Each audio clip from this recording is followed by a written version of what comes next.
Sa kaugnay na balita, iniulat ng Pag-asa DOST na nararamdaman na sa ilang bahagi ng bansa ang mahinang El Nino. Ngunit ano nga ba ang dapat malaman ng publiko kaugnay sa nasabing phenomenon na makatutulong sa ating paghahanda sa epekto nito? Alamin natin yan sa report ng aming kasamang si Ara Perez. Matapos ang serye ng mga kalamidad noong nakaraang taon, puspusan na ang paghahanda ng Pilipinas para sa El Nino. Ngunit ano nga ba ang kondisyong ito ng panahon?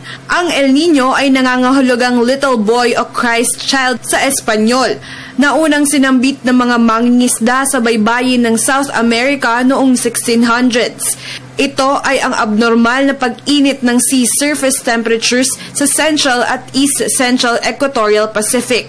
Sa mas madaling salita, ang mainit na tubig ay naiipon sa silangang bahagi ng Pacific Ocean hanggang sa hindi na ito kayang tiisin ng sistema.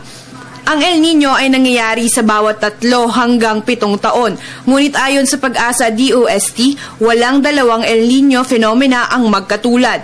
Ibig sabihin, magkakaiba ang interpretasyon sa bawat pag-aaral at kasaysayan ang karaniwang basehan.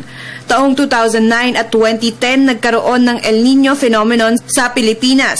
Ang pinakamatinding El Nino ay naranasan sa bansa sa pagitan ng mga taong 2007 at 2008, kung saan 3 bilyong pisong pinsala ang natamo ng agrikultura.